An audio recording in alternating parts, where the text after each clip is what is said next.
नमस्कार, मी Harsh. Max studios प्रणीत रोकठोक महाराष्ट्र सदरामध्ये आपलं स्वागत आहे. आज आपल्यासोबत जुळलेले आहेत स्टार प्रचारक शिवसेना उद्धव बाळासाहेब ठाकरे गटाचे जे राम साळगावकर. आज यांच्याशी आपण चर्चा साधणार आहोत. पूर्ण ज्या निवडणुकीच्या अनुषंगाने जे स्टार प्रचारकाचं काम असतं त्याची आपण थोडासा लोक जाणणार आहोत. त्याची कामाची पुष्टी कशी असते या सर्व गोष्टीची आपण आज चर्चा त्यांच्यासोबत करणार आहोत. नमस्कार सर. नमस्कार. आपलं स्वागत आहे मॅक्स स्टुडिओ प्रणीत रोकठोक महाराष्ट्र सदरामध्ये. सर्वप्रथम आपण चर्चा करणार आहोत जे आपलं जी साऊथ वॉर्ड आहे त्या वॉर्डमध्ये येणारे जे प्रभाग आहेत 193 पासून 199 पर्यंत त्या पूर्ण वॉर्डचा आपण थोडा स्टडी करणार आहोत. तर सर्वप्रथम काय सांगाल, स्टार प्रचारक म्हणजे काय नेमकं? मुळात आपल्या सर्वांना माहिती आहे की महानगरपालिकेची मुंबईची ही निवडणूक 8 वर्षांनी येऊ घातलेली आहे. होय. आणि संपूर्ण देशाचं किंबहुना जगाचं लक्ष ज्या महापालिकेकडे आहे आणि जो एक पक्ष एक देश एक पक्ष आणि त्यांच्या आधिपत्याखाली संपूर्ण देश असावा बरोबर असा ज्यांचा अट्टास आहे त्या पक्षाचे देखील डोळे या तिकडे लागलेले आहेत. आणि मग अशा माहोलमध्ये अशा वातावरणामध्ये ही निवडणूक होते तर प्रत्येकाने ती अस्तित्वाची लढाई केलेली आहे. अशा प्रकारे वातावरण आहे. मग अशा वातावरणामध्ये एक मोठा मासा प्रादेशिक छोट्या मासांना गिळंकृत करण्याचे प्रयत्न करत असताना तिथे प्रतिकार करावा म्हणून माझ्यासारखे महाराष्ट्रातून शिवसेना उद्धव बाळासाहेब ठाकरे गटाने ज्यांच्यामध्ये बोलण्याची क्षमता आहे, वक्तृत्वाची क्षमता आहे, कलागुण आहेत, अशा 41 लोकांना या ठिकाणी स्टार प्रचारक म्हणून निवडलेले आहे. आणि मला ह्या गोष्टीचा रास्त अभिमान आहे की मी एक सामान्य घरातला मुलगा आणि गिरणगावमध्ये ह्या पक्षाचं काम करत असताना मला अशा प्रकारची एक मोठी झेप घेण्याची संधी मिळाली. हे खरंच मी पक्षाचा खूप ऋणी आहे. बरोबर. सध्या आपण पाहतोय जे प्रभाग आहेत 193 पासून ते 199 पूर्ण प्रभागामध्ये कशी हवा सुरू आहे, कसं काम चालू आहे सध्या? मुळात आजचं म्हणण्यापेक्षा गेली अनेक वर्ष ज्या निवडणुका होतात मग ती नगरपालिकेची असेल, विधानसभेची असेल किंवा लोकसभेची असेल, इथला मतदारसंघ जो सामान्यातला सामान्य मतदारसंघ आहे तो सर्व मतदार आज तारखेत बाळासाहेबांच्या बाळकडून प्रेरित झालेला हा मतदारसंघ आहे. बरोबर. त्यामुळे या ठिकाणी एक 2-4 निवडणुकाचा अपवाद वगळता सातत्यानं शिवसेनेच्या पाठीमागे ठामपणे उभं राहणारं आणि शिवसेनेवरती निष्ठा असणारं, शिवसेनेवरती विश्वास असणारा ही जनता आहे.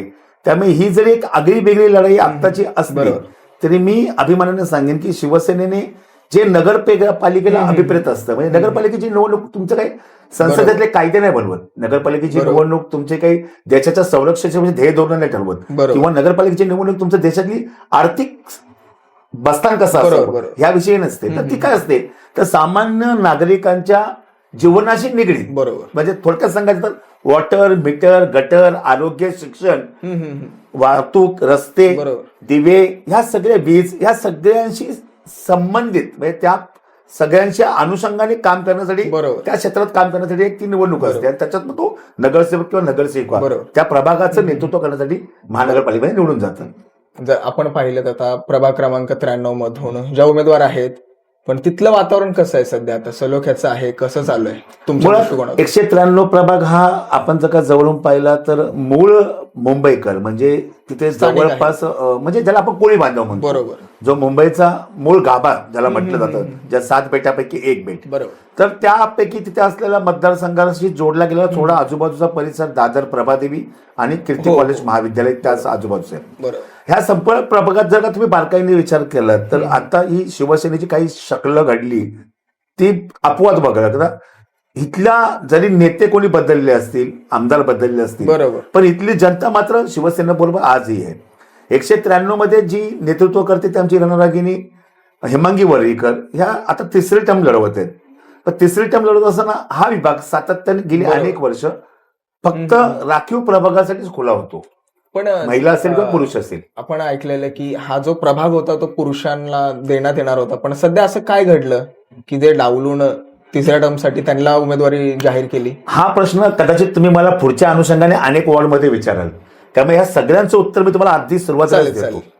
आपल्याला माहितीये की 2022 नंतर महाराष्ट्रात जी काही राजकीय स्थित्यांतरे घडली, मग त्याच्यामध्ये गद्दारी झाली, पक्षांतर झाली, सत्तापालट झालं, ह्या सगळ्यांच्या नंतर त्याचा प्रभाव देखील नगरपालिकेवरती पडला. जरी 2022 नंतर नगरपालिकेत प्रशासक जरी आला असेल तरी जे त्यावेळी नगरसेवक होते त्यापैकी काही नगरसेवकांनी देखील आमिषाला बळी पडून शिवसेना उद्धव बाळासाहेब ठाकरेंची साथ सोडली आणि पलीकडे गेली. बरोबर. ज्या वेळेला जे पलीकडे गेले ते ते त्याच्या व्यतिरिक्त जे निष्ठेने, जे विश्वासानं, एक ऋणानुबंधानं बरोबर. शिवसेना उद्धव बाळासाहेब ठाकरे, खास करून उद्धवजी आणि आदित्यजी यांच्या नेतृत्वावर विश्वास ठेवून शिवसेनेसोबतच थांबले. बरोबर. तर त्यावेळेला तुम्हाला कदाचित थोडा मागोवा गेलात, आपण जर का माहिती घेतली तर आपल्याला आठवेल की एक दोन मोठ्या सभांमध्ये किंवा आमच्या पारिवारिक सभांमध्ये बरोबर. उद्धवजी म्हणाले होते की जे माझ्याबरोबर राहिलेत बरोबर. त्यांचा मी येणाऱ्या निवडणुकीमध्ये जर का योगायोगाने त्यांचा वाढ त्यांच्या अनुषंगाने आरक्षित झाला तर मी त्यांना कुठेही अंतर देणार नाही. बरोबर. मी त्यांचा नक्कीच विचार करेन. ही एक गोष्ट होती. आणि योगायोगाने तुम्हाला मी आता सांगायचं झालं तर वरळीमध्ये 193 जो आता मी म्हणतोय हो, हो. तो ओबीसी साठी खुला झाला. हो, हो. ते पुरुष पण लढू शकतो होता आणि महिलाही लढू शकते. मुळात खूप नवीन चेहऱ्यांना संधी द्यायची पक्षाची ध्येय धोरणं होतीच. हो, हो, हो. पण हे सगळं करताना दोन्हीची संगत झाली पाहिजे. म्हणजे अगदीच नौके आली आणि प्रत्येक प्रश्नाला प्रशासनाला कसं काबूत ठेवायचं, प्रशासनाला कसं तुटून पडायचं, अभ्यासपूर्वक भाषण कसं करायचं, सभागृह कसं चालवायचं, महापालिकेला कसं चालवायचं, बरोबर. या सगळ्या जो ब्युरोक्रास्ट आहे म्हणजे जे अधिकारी वर्ग आहेत त्यांच्यावरती कसं अंकुश ठेवायचा, बरोबर. या अनुषंगाने थोडी जुनी नवीन अशी एक सांगड असायला पाहिजे. हा जो प्रभाग आहे या प्रभागामध्ये शिंदे गटाचा देखील उमेदवार आहे, प्रल्हाद वरळीकर आहेत, त्यानंतर आपले उमेदवार आहेत शिवसेना उद्धव ठाकरे गटाच्या हेमांगी वरळीकर आहेत, आणि त्यानंतर तिसरा जो उमेदवार आहे तो शिवसेनेतून अपक्ष उमेदवार आहेत बाबू कोळी, सूर्यकांत कोळी. तर काय वाटतं तिघांमध्ये तिहेरी लढत होईल का विजय हेमांगी वरळीकर यांचाच होईल? काय वाटतं असं तुमच्या दृष्टिकोनातून? सध्या आपण जे पाहताय स्टार प्रचारक म्हणून सध्या जोर कोणाचा आहे तिकडे? मुळात मी मगाशी म्हटल्याप्रमाणे की सामाजिक, शैक्षणिक, आरोग्य, दैनंदिन गरजा, समस्या ह्या सगळ्याशी 365 दिवस सातत्याने निगडीत असलेली आमची ती शाखा आहे.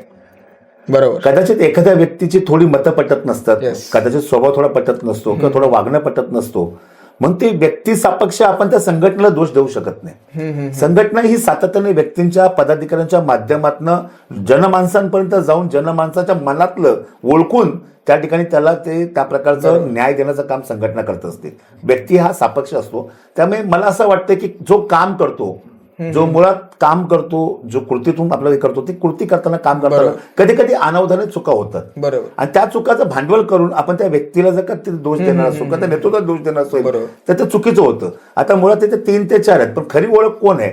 म्हणजे हेमांगी वरळीकर, मी आता मगाशी म्हटलं पण 10 वर्ष ऑफिशियली आणि 4 वर्ष पुढची, म्हणजे 2022ला जरी प्रशासन आलं, महानगरपालिका प्रशासन आली, ते घरी नाही बसल्या.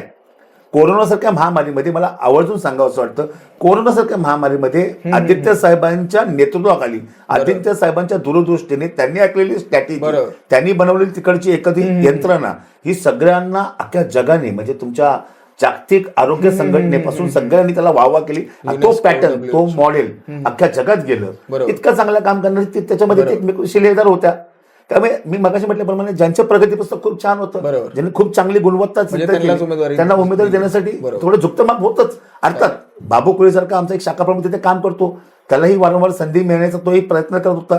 बघा, ह्या प्रभागात काम करत असताना किंवा राजकारणात काम करत असताना प्रत्येकाची एक महत्वाकांक्षा असते. प्रत्येकाला एक वाटतं की मलाही नगरसेवक व्हावं, मी व्हावं. पण ज्या वेळेला 4, 5, 6 लोक मोठ्या ताकदीची एकत्रितपणे तिकीट मागतात त्यावेळेला थोडं निकष देताना नेतृत्वाला देखील ते जड जातं किंवा त्या पद्धतीने निर्णय घ्यावे लागतात आणि मग एक वेगळ्या दंडमापाखाली तिथे निर्णय दिले जातात. बरोबर, कळालं. आता निर्णय जे असतात ते वरिष्ठांकडूनच सांगितले की 2-4 गोष्टी निष्ठा महत्वाची आहे जी त्यांनी दाखवली मागे. काम बरोबर अख्खं बोलतच आहे, प्रभागच बोलतोय, काम वचन सगळ्या गोष्टी त्या अनुषंगाने. बरोबर. चला आता पुढे बोलूया आपण प्रभाग क्रमांक 194. त्या ठिकाणी आपण पाहतोय की मुळात आपण बघतोय की दुहेरी लढतच मानली जाते. तर असं काय कारण आहे नेमकं दुहेरी लढत? बघा, 2 मातबर आहेत तिथे. म्हणजे मी अगदीच विरोधकाला विरोधक म्हणून म्हणणार नाहीये. त्यांनी पण तिथे 5 वर्ष काम केले. त्यांचे वडील तिथे काम करत होते. पूर्वी ते शिवसेनेत होते. शिवसेनेचं बाळकूळ त्यांच्या अंगात आहे. शिवसेनेचे नस त्यांना माहिती होती. त्यामुळे लोकांमध्ये जाऊन कसं काम करायचं, लोकांच्या कसं मनातलं ओळखायचं, लोकांच्या प्रती कसं उभं राहायचं, याची सगळी कार्यशाळा त्यांनी शिवसेनेतून घेतली होती. त्यामुळे पलीकडे जरी गेले तरी ते त्या प्रॅक्टिस, त्या प्रकारची ती नियोजन त्यांच्याकडे आजही होतं, काली आहे. पण हे सगळं करत असताना त्यांनी फक्त स्वतःपुरता विचार करून स्वतःसाठीच सगळं केलं. त्या विषयात मी जाणं योग्य नाही की मला ते आता यथोचित वाटत नाहीये. पण मला एक म्हणायचं आहे की अशा तिथे उपस्थित असलेल्या ज्यांनी शिवसेनेची प्रतारणा केली बरोबर. आणि आज शिंदे गटातून एकदा निवडणूक लढत, त्यामुळे ते प्रभागातली निवडणूक देखील एक ताकदवान निवडणूक झाली पाहिजे. कारण समोर पैशाने पक्कळ बरोबर. कुठले साम दाम दंड भेद सगळ्या यंत्रणा वापरून, सगळी कलम वापरून त्या ठिकाणी समोरच्याला निश्चित करण्याचा त्यांनी जाऊन काही बिडात उचलला होता. पण त्यांना टक्कर देण्यासाठी एक तशा स्वरूपाचं, त्याच अनुषंगाने तसंच प्रगल्भ असलेलं नेतृत्व आपल्याला हवं होतं. अर्थात सुनील शिंदेची कार्यप्रणाली, त्यांची काम करण्याची ताकद, काम करण्याची पद्धत, त्यांचा ओरा, त्यांच्या माकडे लोकांना खेच करण्याची जी एक सचोटी आहे, या सगळ्याच्या अनुषंगाने ती कामाला येईल. आणि निशी पण बरीच गेली अनेक वर्ष सामाजिक माध्यमातून काम करतोय. त्याचप्रमाणे आपल्या कामगार क्षेत्रात माझ्यासोबत काम करतो, आमच्यासोबत काम करतो. ह्या सगळ्या अनुषंगाने त्याला त्या ठिकाणी काय वाटतं पण एकंदरीत आपण पाहतोय तिकीट दिली, पण आता तिथली लढत कशी जाईल काय वाटतं? म्हणजे तुम्ही मगाशी म्हटल्याप्रमाणे लढत एकच आहे. निशीच्या बाबतीत उगाच म्हणजे एका त्याच्या गोष्टीचा कांगावा करायचा की स्थानिक मी स्थानिक निशी आयात केला. म्हणून मला कळत नाही, निशीचं घर आणि तो मतदारसंघ फार फार फार तर 1 किलोमीटरपेक्षा जास्त अंतर होणार या आधी पण आणलेलं. दुसरी गोष्ट, निशी आज तिथे नाही, निशी तिथल्या धार्मिक कामांना असेल, अजून कुठल्या म्हणजे सामाजिक कामांना असेल, सातत्याने तिथे उपस्थित राहणं, तिथे अर्थ सहाय्य करणं, ह्या सगळ्या गोष्टी तिथे करत बरोबर. क्रीडा असतील, कला असतील, तर सगळ्यांना तिथे करतात. दुसरं महत्वाचं मला सांगायचं की आम्ही केलं की ते दिसतं. तुम्हाला मी सांगतो छोटीशी गोष्ट की मुलुंड विधानसभा आणि सायन कोळीवाडा तब्बल 28 किलोमीटरचं अंतर आहे. बरोबर. पण त्या मुलुंड विधानसभेमध्ये तब्बल 4 वेळा सरदार तारासिंग बरोबर आमदार होते. तिथेही मोजमाप लावलं जात नाही. बरोबर. तिथेही लागलं जात नाही. पण जो 1 किलोमीटरच्या अंतरच्या आतमध्ये आहे तिथेही लावलं जातं. बरोबर. एका विथिन 5 ते 10 मिनिटात 5 मिनिटात त्या मतदारसंघात तो पोहोचणार. तर तुम्ही इथे असे कितीतरी नगरसेवक आहेत जे प्रभागात राहतात, प्रभागाच्या बाहेर राहतात.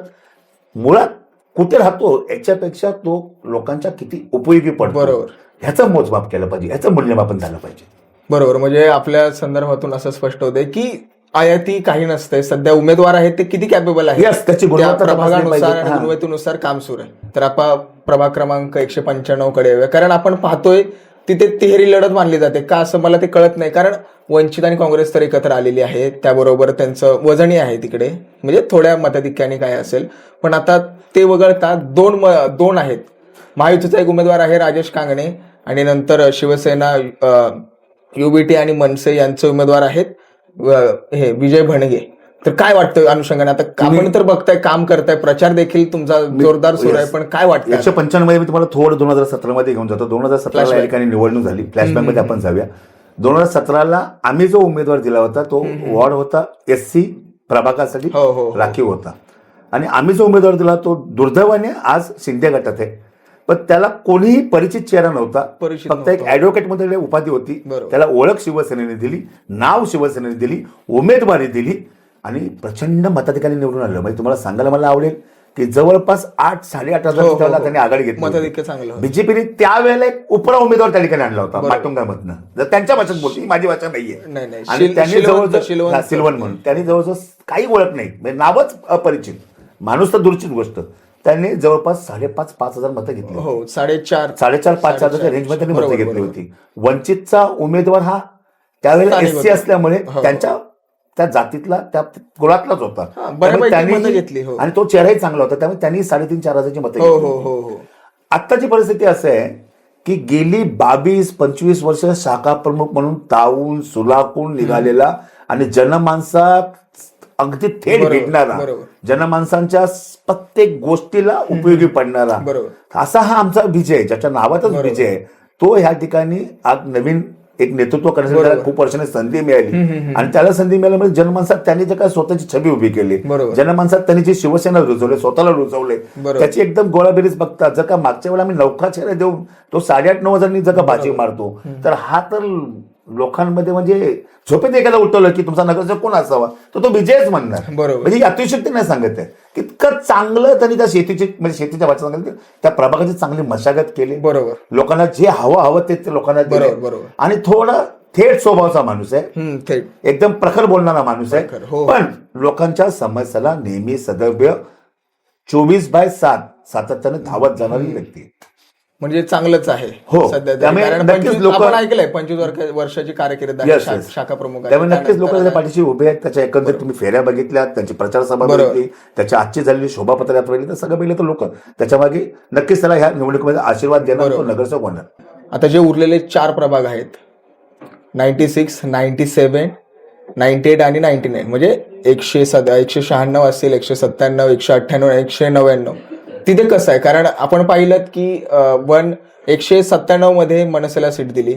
पण आता काय वाटतं, ह्या ज्या 4 सीट्स आहेत दृष्टिकोनातून कसं असेल, कसा कल असेल, लोकांचं मत कसं असेल, किंवा तुमची कार्यशैली कशी चालू आहे त्या पूर्ण या 4 प्रभागांमध्ये कसं चालू 196 मध्ये प्रामुख्याने जसं आपण आता 2 भाऊ एकत्र आले, तर Thackeray brand, yes Thackeray brand म्हणून ओळखलं जातं. तसं चेंबूरकर नावाचं एक ब्रँड तिथे ते कोणीही नाकारा, कारण नाकारा किंवा मान्य करा किंवा तिथली जनता मान्य करते. बरोबर. पण मला एक सांगायचं म्हणजे की गेली 22, 24, 25 वर्ष साधारण ते त्या ठिकाणी प्रभागात फक्त लोकप्रतिनिधी म्हणून काम करतायत. बरोबर. प्रभाग रचना थोडी थोडी बदलत गेली, पण त्या अनुषंगाने ते कामच करतायत. आज 4 वर्ष देखील ते नगरसेवक असताना ते काम करतायत. बरोबर. मुळात इथली ना थोडी भौगोलिक परिस्थिती बघूया. इथे सिद्धार्थ नगर आहे, प्रेम नगर हो. आहे, इथे सुभेदार नगर आहे, सुभेदार. अनेक अशा स्लमच्या वस्ती आहेत.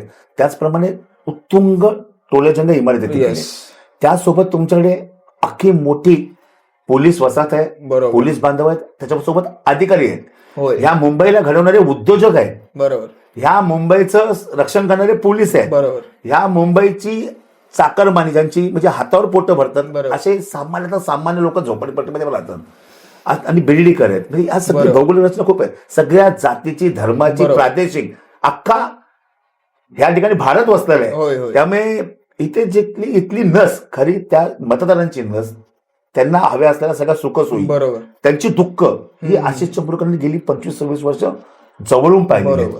त्यामुळे आशिष चेंबूरकर इथे का असावे किंवा त्यांच्या पत्नीला का दिली, अनेकांनी हा प्रश्न विचारला, त्याच्यावर विरोधाभास पण आला, ऑब्जेक्शन पण घेतली. काय होतं पण मुळात नाही, एका शब्दात म्हणजे इथे एक तर गेल्या वेळेला एक नौका चेहरा होता, त्याला बीजेपीने इकडे त्यांचा उमेदवार केला होता. आताही ते नौका बाहेरचा चेहरा आहे, त्यालाही तिथे उमेदवार दिलेले आहे. आणि इथे बीजेपी खूप म्हणजे म्हटलं ना सगळ्या त्यांच्या युक्त्या वापरून त्या उमेदवार निवडण्यासाठी चंग पछाडलेले आहे. मग अशा वेळेला एखादा सामान्य कार्यकर्ता किंवा ज्याची संपूर्ण ह्या सगळ्या बाबींना छेद देण्याची तितकी क्षमता नसेल, कारण तो थोडा प्रगल्भ नसेल, अशा उमेदवाराला देऊन नाही तिकीट देऊन पुन्हा तिथे थोडं विषयाची परीक्षा घेणं योग्य वाटत नसेल असं मला वाटतं.